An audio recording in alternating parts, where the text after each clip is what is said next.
2022 was a year I'll never forget. From ringing in the new year by skiing down the slopes of Salin, to exploring new places, meeting new people, and learning a lot of new things, I wanted to take this moment to reflect on the top 5 lessons I learned in a year that truly changed everything for me.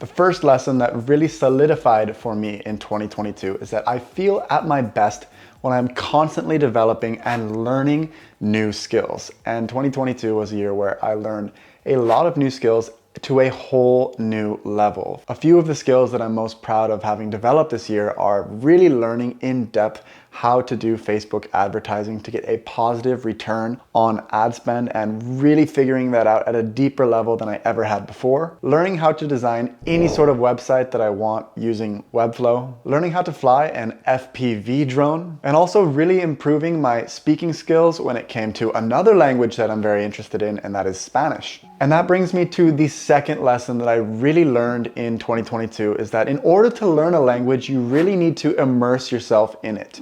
In 2021, I had started studying Spanish with Duolingo and trying to watch Spanish films here and there and getting the basics under my belt. And I felt like I had built up a pretty decent vocabulary. But when you're not in an immersive environment where the language is all around you, it's very, very difficult to improve and get that language to a comfortable level of fluency where you can actually use it to have conversations with people. This is why when it came to learning Swedish, I was in a huge advantage because I was working as a teacher in schools with younger students who couldn't speak English. So I was instantly thrown into situations where I was forced to use what little Swedish I knew when I moved here, and using it every single day developed my language skills in such a way that after just a year, I was pretty much fluent and confident speaking Swedish. At the beginning of 2022, I went to Spain for a couple of months to work from there, and I noticed the progress that my Spanish made just being in an environment where the Spanish was all around me, and even speaking with some of my Spanish colleagues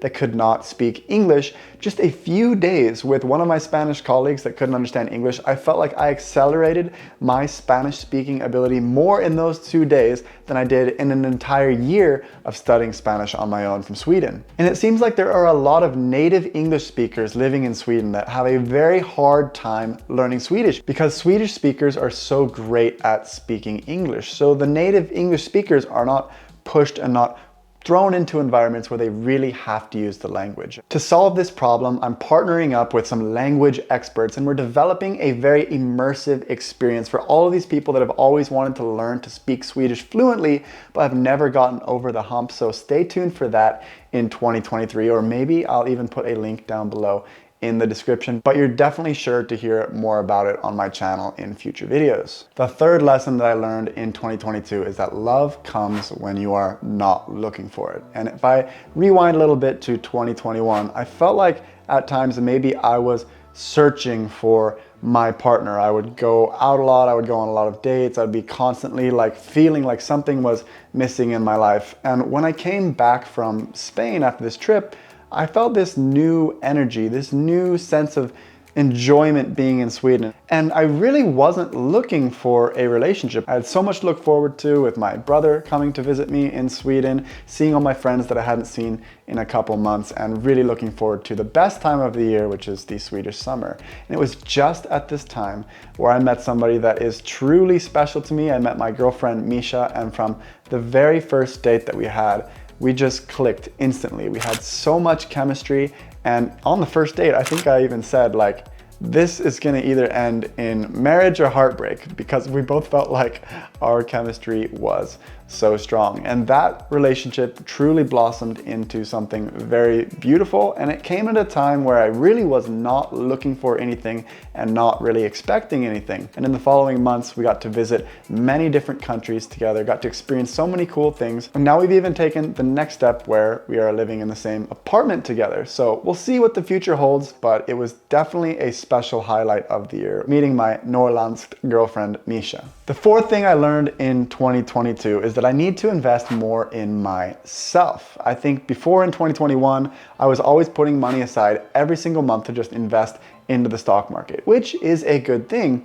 But if you're not investing in yourself and building up the skills to earn more income, it doesn't really matter if you put a few $100s a month into your investment accounts. If you can instead allocate that money into developing skills to increase your earning capacity, then you can invest a lot more. And this is a concept that I took from one of my personal favorite YouTubers that I follow, Alex Hormozi. He always says, instead of investing in the S&P 500, you should invest in the S&P and me. And that's what I've tried to do a lot more of this year. Investing in myself, investing in my knowledge, investing in new skills, and investing in my health. And the fifth lesson, or I guess in this case, it's more of a reminder than a lesson because it's something that I always knew deep down, but it was the importance of family in my life. And for me, that's one of the biggest downsides of living in Sweden with the rest of my family back in the US is that I don't get to see them that often. And due to complications with my work permit applications and visa process and all of these sorts of things,